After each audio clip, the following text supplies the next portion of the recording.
Good morning, class 5th. This is our English book, Daffodils, main course book of English reader for class 5th. So, dear students, last class में हमने poem 5 written in March इसको detailed explanation भी इसकी समझ ली थी और साथ में हमने इसकी लाउड रीडिंग भी कर ली थी. अब हम इसके रीडिंग कॉम्प्रिहेंशन की तरफ चलते हैं और डिस्कस करते हैं. Choose the correct option. What is the cock doing? तो आपने पहले आंसर्स खुद से फिल किए थे. मैं एक बार मैच करवा देती हूँ कि आपके आंसर ठीक हैं या गलत हैं. फर्स्ट क्वेश्चन देखते हैं. Choose the correct option. First part is what is the cock doing? तो कॉक क्या कर रही है? जब हम यहाँ देखेंगे first line, the cock is crowing, वो आवाज निकाल रही है ना. कुकड़ू कू कर रही है कॉक, तो क्या हो जाएगा? क्रोइंग. तो यहाँ देखेंगे ऑप्शन फ्लाइंग, क्रोइंग, डोजिंग. तो करेक्ट आंसर क्या हो जाएगा? Crowing. This is the correct answer. Next, what is glittering? तो ग्लिटर क्या कर रहा है? ज्वेल्स, लेक या सन? तो सन नहीं ग्लिटर कर रहा, ज्वेल्स नहीं ग्लिटर कर रहे, लेक ग्लिटर कर रही है, ऐसा हमने पढ़ा था. यहाँ पे आप अगर फोर्थ लाइन देखेंगे पोएम की, द लेक डॉट ग्लिटर, कि लेक क्या कर रही है? ग्लिटर कर रही है. सन की रोशनी में वो ऐसे शाइन कर रही है मानो वो चमक रही हो. तो सेकंड का what is glittering, the right answer is lake. Lake is glittering. Next देखते हैं. How many cattles are grazing? तो कितनी कैटल ग्रेज कर रही हैं, चारा खा रही हैं. तो एक लाइन थी यहाँ पे, there are 40 feeding like one. 40 cow हैं जो फीड कर रही हैं. तो टोटल कैटल्स कितनी हो गई? 40. तो देखेंगे how many cattles are grazing, 40, 20, 1. देखो यहाँ क्या लिखा है? There are 40 feeding like one. तो इसका मतलब क्या है कि 40 गायें जो हैं वो चारा खा रही हैं, बट सबका मुंह नीचे है और वो ऐसे लग रही हैं मानो एक ही है. तो इसका मतलब ये नहीं है कि एक है, इसका मतलब है गायें तो कितनी हैं? 40. ठीक है ना. तो राइट आंसर इज 40. क्लियर है. नेक्स्ट देखते हैं. What is there in the fountains? तो फाउंटेन में क्या है? जॉय, वाटर और लाइफ. तो यहां देखेंगे first line, there is life in the fountains. तो क्या क्लियर हुआ कि फाउंटेन में क्या है? लाइफ, यानी कि जीवन.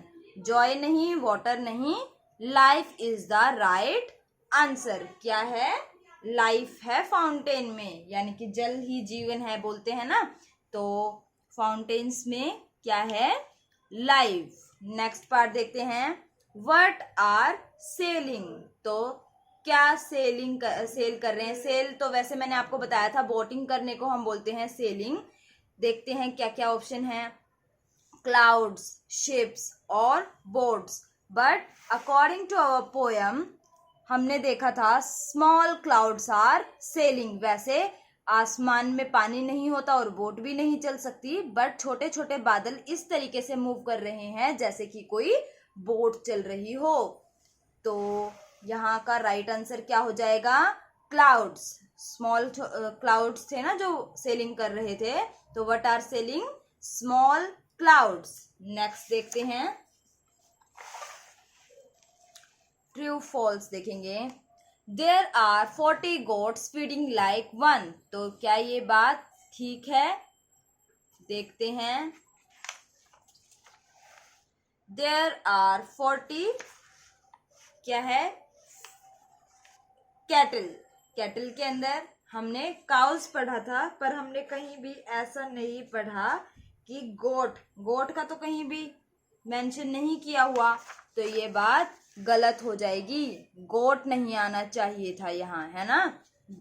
तो this statement is false. F लिख देंगे. नेक्स्ट देखते हैं. The sky is full of dark clouds. तो क्या आसमान काले बादलों से घिरा हुआ था? नहीं. यहाँ देखेंगे. ब्लू स्काई प्रिवेलिंग यानी कि क्लियर हो जाना, साफ हो जाना, तो ये बात भी गलत हो गई है ना। तो this statement is also false. Next देखते हैं, there is no snow on the mountains, की पहाड़ों में कोई भी बर्फ नहीं बची है। तो देखो हमने यहां देखा था on the top of the bare hill, क्या, and now doth fare ill the snow hath retreated, यानी कि स्नो अब छटती जा रही है, खत्म होती जा रही है, वो मेल्ट हो रही है।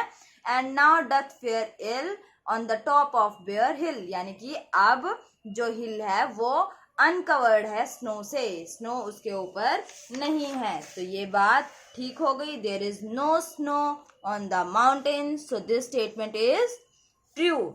नेक्स्ट स्टेटमेंट देखते हैं, people are working in the fields, कि लोग खेतों में काम कर रहे हैं। तो हमने यहां देखा था the green field sleeps in the sun, the oldest and the youngest are at work with the strongest, कि सभी कड़ी मेहनत से खेतों में काम कर रहे हैं। तो ये बात बिल्कुल सही हो जाएगी, so this statement is true. Next statement देखते हैं, blue sky prevails with small cloud sailing by, तो क्या आसमान साफ होता जा रहा है क्योंकि छोटे छोटे बादल छटते जा रहे हैं, कहीं और की साइड जा रहे हैं। तो हमने ये बात पढ़ी थी, small clouds are sailing, blue sky prevailing, the rain is over and gone. तो इसका मतलब ये बात भी ठीक हो गई, आसमान साफ हो रहा है क्योंकि छोटे बादल छटते जा रहे हैं, बादल ही नहीं रहेंगे तो आसमान एकदम क्लियर दिखाई देगा, है ना। तो ये हुआ हमारे ट्रू फॉल्स। नेक्स्ट क्वेश्चन पे चलते हैं, a step ahead, short answer question. तो शॉर्ट आंसर क्वेश्चन है, ये फिल करेंगे, which time of the day do you think the poet is talking about. तो देखेंगे एक बार, the cock is crowing, the steam is flowing, the small birds twitter, the lake doth glitter, the green field slips in the sun, यानी कि सन आया हुआ है, सन सूर्य उग चुका है, तो ये दिन के समय की बात हो रही है। तो सूर्य निकल चुका है, उजाला है, तो ये दिन के समय की बात होगी, है ना। The poet is talking about day time, तो क्या लिखेंगे, the poet is talking about daytime, दिन के समय की पोएट बात कर रहा है। नेक्स्ट क्वेश्चन देखते हैं, what is the plough boy doing. Plough boy किसको बोलते हैं, जो खेत में हल चलाता है, और किसान को कह सकते हैं, ठीक है ना। तो what is the plough boy doing, तो हमने यहाँ एक लाइन देखी थी पोएम में, the plough boy is whooping anon. तो राइट आंसर क्या हो जाएगा, सीधे लिखेंगे, the plough boy is whooping, the plough boy is WHOOPING, the plowboy is whooping. Next, how does the poet describe the hills, कि poet hills को कैसे describe करता है। तो पोएट ये बताता है कि पहले तो स्नो थी, अभी क्या हुआ, the snow hath retreated, snow जा रही है, and on the top of the bare hill, यानी कि अब जो हिल्स हैं वो बेयर हैं, and the hills are lying bare. तो लिखेंगे,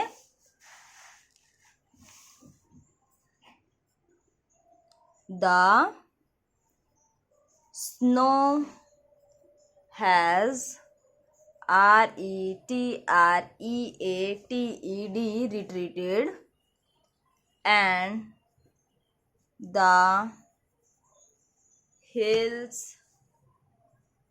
are LYING lying bare, BARE bare. The snow has retreated and the hills are lying bare. कि अब स्नो खत्म हो गई और माउंटेन्स क्लियर हो गई, वो अनकवर हो गई, स्नो उनके ऊपर से चली गई है, छट चुकी है. नेक्स्ट क्वेश्चन देखते हैं.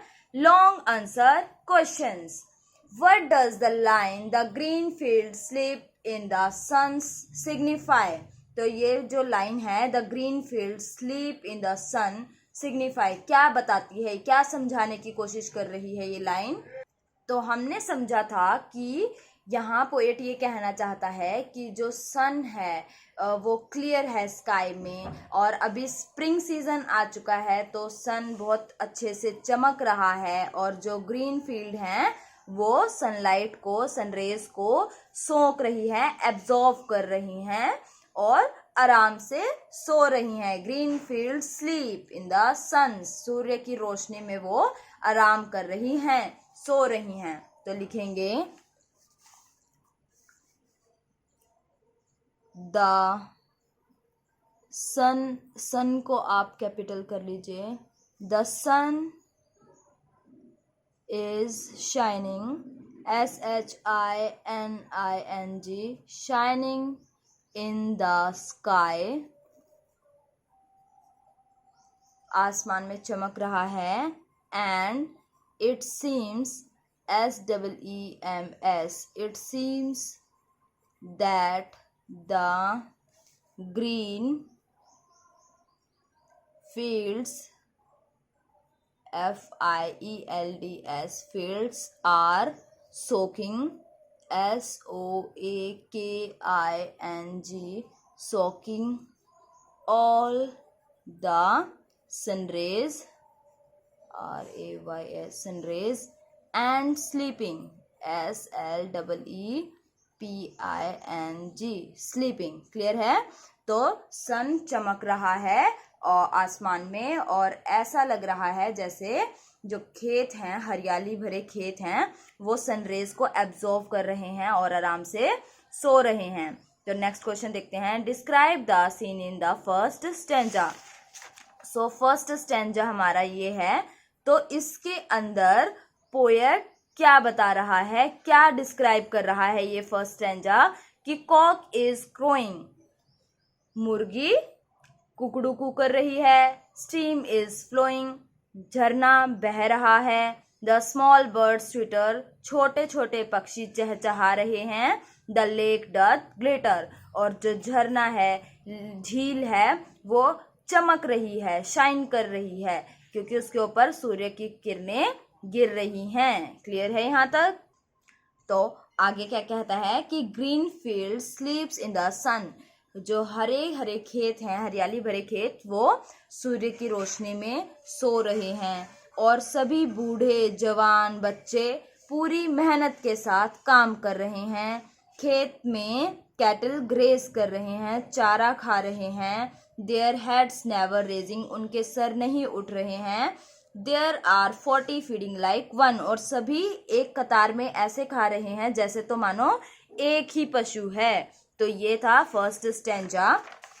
अब हम आंसर कैसे लिखेंगे, तो शॉर्ट में लिखना है. तो स्टार्ट करते हैं. द कॉक, COCK आएगा, COCK. The cock crows, CROWS, crows, and the stream, STREAM, stream is flowing, FLOWING, flowing. Chirping of birds, the CHIRPING.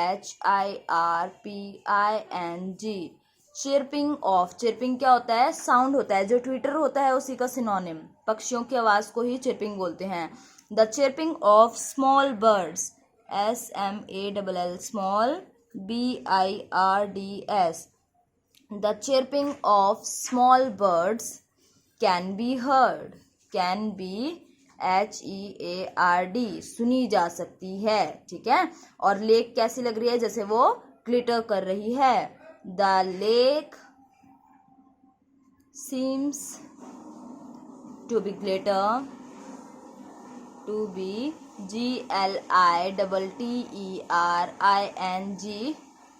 in the sun, sun. तो सिर्फ इतना ही लिखेंगे क्योंकि हमारे पास ज़्यादा स्पेस नहीं है, तो ज़्यादा बड़ा लिखने की ज़रूरत नहीं है, इतना काफ़ी है, ठीक है। नेक्स्ट देखते हैं, answer the following questions with reference to the context. तो यहाँ पे एक लाइन दी हुई है, इसको रेफरेंस बोलते हैं। ये आपको आंसर्स देने में जो आपकी हेल्प करे वो रेफरेंस होता है, ठीक है ना। तो देयर आर 40 फीडिंग लाइक 1, तो 40 जो कैटल हैं वो ऐसे फीड कर रही हैं जैसे कि वो एक ही हैं। तो who is the poet referring to here, तो पोएट किसको रेफर कर रहा है यहाँ पे, ऑफ कोर्स कैटल को रेफर कर रहा है। The poet is referring, REFERRING, referring to the cattle, CATTLE, cattle here, clear है। नेक्स्ट देखते हैं, what does the poet mean by 40 feeding like 1, तो पोएट का क्या मतलब है 40 feeding like 1 से, तो इसका मतलब क्या है कि सभी कैटल इस तरीके से ग्रेज कर रही हैं जैसे तो वो एक ही हैं। तो लिखते हैं ऑल द कैटल्स, थोड़ा यहाँ से लिखना स्टार्ट कर देते हैं, all the CATTLE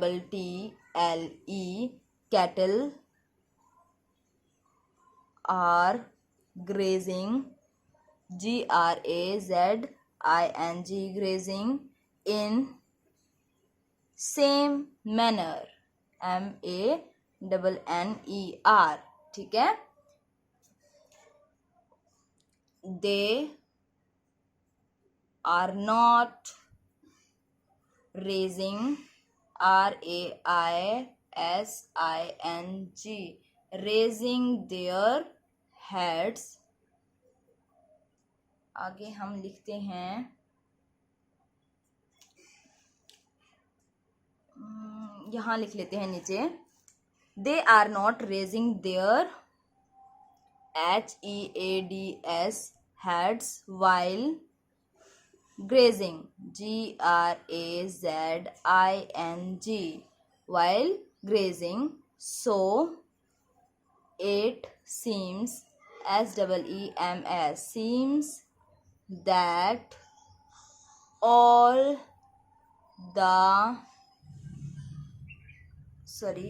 of them लिखेंगे, seems that all of them are feeding, FEEDING feeding like 1, clear है। तो ये तरीका रहेगा आंसर करने का। नेक्स्ट देखते हैं, small clouds are sailing, blue sky prevailing, तो इसका मतलब क्या समझा था कि छोटे छोटे बादल हैं वो छट रहे हैं और आसमान साफ होता जा रहा है, ब्लू कलर का दिखाई देता जा रहा है। Name the poem and the poet from which these lines have been taken, तो कौन सा पोएट है, विलियम वर्ड्सवर्थ, और पोएम का नाम है रिटन इन मार्च। तो लिखेंगे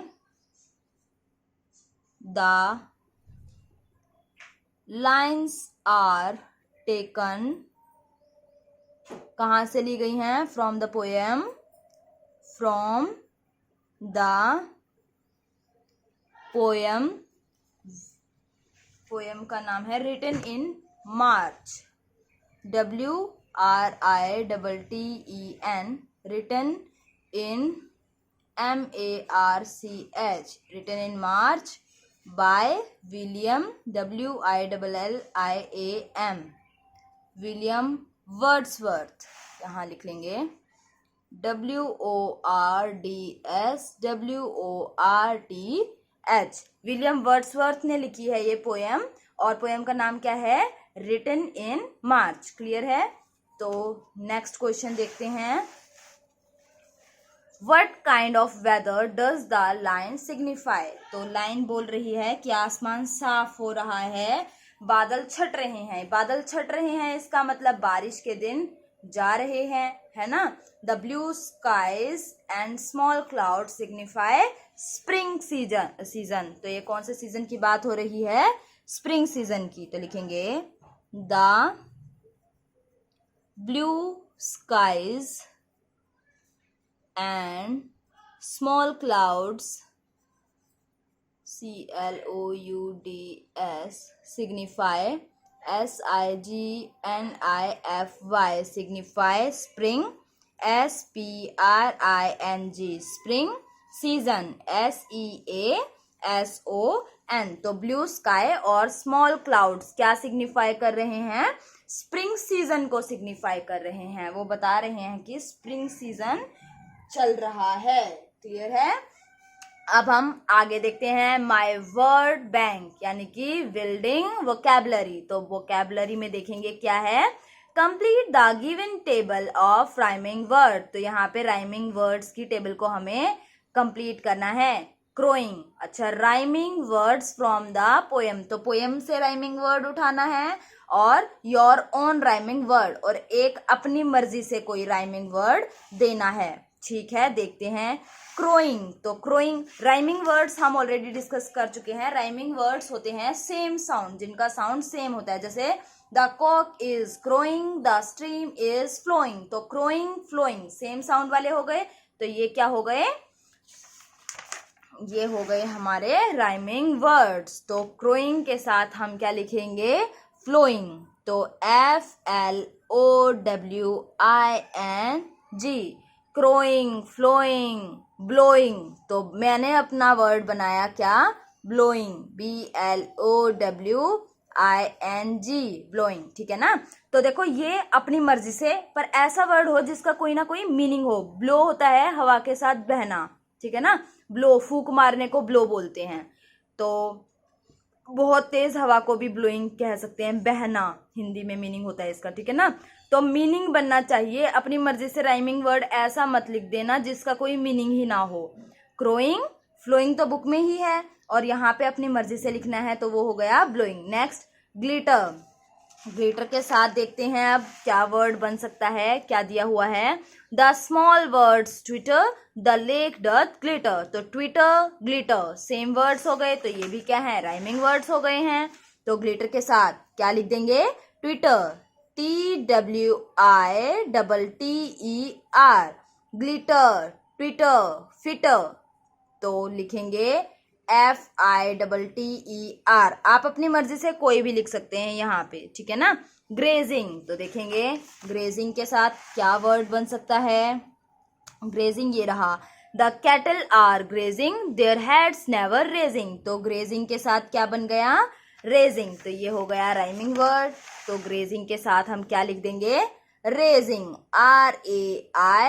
RAISING, रेजिंग, ग्रेजिंग, रेजिंग। और एक वर्ड बना देते हैं ब्लेजिंग, BLAZING, ब्लेजिंग। नेक्स्ट, हिल। हिल के साथ मुझे याद आ रहा है इल था एक वर्ड, देखेंगे। And now doth fare ill on the top of the bare hill. तो इल और हिल हो गई राइमिंग वर्ड्स। तो लिखेंगे यहाँ पे हिल के साथ क्या आ जाएगा? ILL, इल। और एक वर्ड बना सकते हैं मिल, MILL, मिल। ठीक है। तो ये मिल, मिलने वाला मिल नहीं है, ये शुगर मिल देख सुनी होगी आपने। मिल होता है उद्योग को बोल देंगे, है ना। जैसे शुगर मिल, तो चीनी बनाने का उद्योग जो होता है उसे हम बोलते हैं शुगर मिल। तो इस वो वाला मिल है, ये मिलने वाला मिल नहीं है। कहीं अपनी मर्जी से हिंदी वाले वर्ड्स को यहाँ लिख दो आप, ठीक है ना। डिफीटेड, तो देखेंगे डिफीटेड के साथ क्या वर्ड हो सकता है। ओके, मिल गया। Like an army defeated, the snow hath retreated. तो डिफीटेड के साथ सिनोनिम राइमिंग वर्ड क्या बन जाएगा? रिट्रीटेड। तो लिखेंगे यहाँ पे डिफीटेड, रिट्रीटेड, RETREATED। और इसी के साथ मैं वर्ड लिख सकती हूँ सीटेड, बैठना, SEATED, D seated. Next selling, selling के साथ एक वर्ड आई थिंक प्रिवेलिंग था, देखेंगे ये रहा। Small clouds are sailing, blue sky prevailing. तो सेलिंग और प्रिवेलिंग राइमिंग वर्ड्स बन जाएंगे, तो लिखेंगे सेलिंग के साथ हो गया PREVAILING, सेलिंग, प्रिवेलिंग और एलिंग, AILING, एलिंग। तो ये हो गए हमारे राइमिंग वर्ड्स कंप्लीट। अब हम नेक्स्ट सेक्शन देखते हैं, learning grammar, structure and usage. तो देखेंगे क्या है इसके अंदर। ओके, एडवर्ब बताया हुआ है। Adverb is a word or phrase which modifies a verb, adjective or other verb। तो देखो verb से पहले हम यूज करते हैं adverb, ठीक है। और adjective को भी signify कौन करता है, modify कौन करता है, डिटेल में कौन बताता है, adverb। और अगर एक adverb दी हुई है तो उससे पहले दूसरी adverb भी लग सकती है, ठीक है ना। For an example, they walked slowly down the hill। तो स्लोली वॉक्ड, ठीक है ना।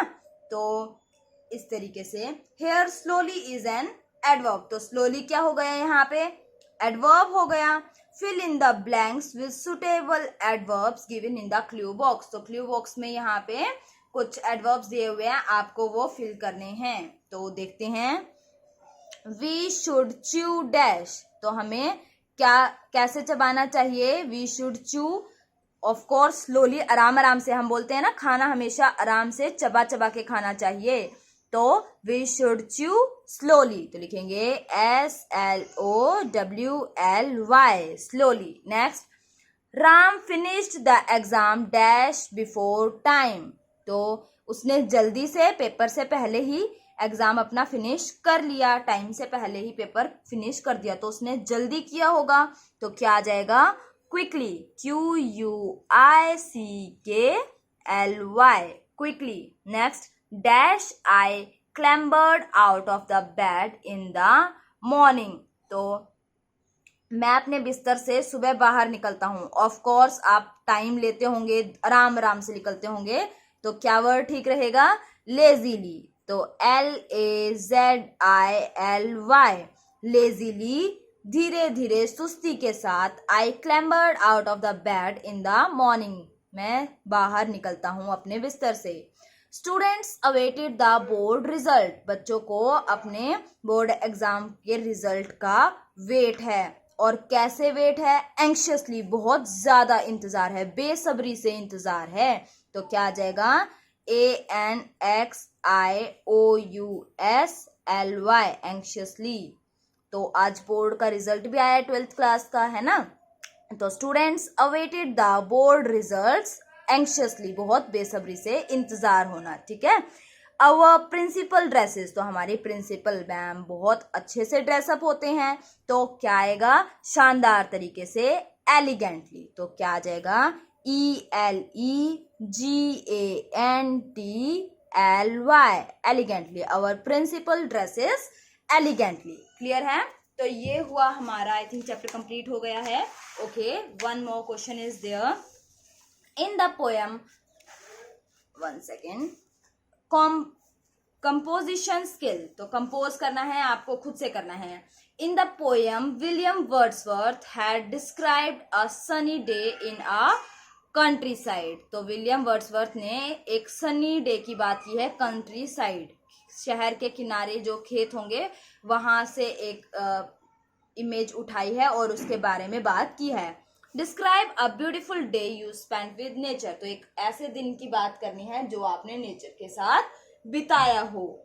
You can use the framework of the poem given below and suggested last lines for each stanza will help you to choose your theme. तो आप क्या कर सकते हैं, नीचे पोएम का ही फ्रेमवर्क यूज कर सकते हैं और लास्ट लाइन आपको दी हुई है उनका यूज करके आप कंप्लीट कर सकते हैं। तो the sun are chirping is shining, morning time. तो द सन इज शाइनिंग ऐसे ही लिखेंगे, the sun is SHINING। Next, the birds, bird क्या करती हैं? चिरपिंग, बर्ड्स आर चिरपिंग, पक्षी चहचहा रहे हैं. Sorry, the birds are CHIRPING, birds are chirping. It is morning time, सुबह का समय हुआ है. तो MORNING, morning, TIME, time, morning time. तो ये हुआ first stanza. Next, Avi is still sleeping, is awaking, is dancing. Okay, कुछ भी जो आपका मन करे आप फिल कर सकते हैं. तो मैं फिल कर देती हूँ. अभी is as it is fill कर रही हूँ, या फिर बीच से भी कर सकती हूँ. जैसे Avi is dancing, DANCING. Clear है? उसके बाद Nikki is still sleeping, या Nikki is awake. Nikki is AWAKE, awake. And Ankur is still sleeping. Ankur is still sleeping, SLEEPING. Clear है? तो ये हुआ हमारा इसी के साथ चैप्टर कंप्लीट. ठीक है, तो अच्छे से फिल कर लेंगे, इसे साथ में लर्न भी करेंगे. और नेक्स्ट क्लास में हम न्यू चैप्टर डिस्कस करेंगे, robin hood meets a stranger. तो काफी इंटरेस्टिंग सा टाइटल है स्टोरी का. देखते हैं क्या देखने को मिलेगा यहाँ पे. आज के लिए सिर्फ इतना ही. Thank you and have a nice day.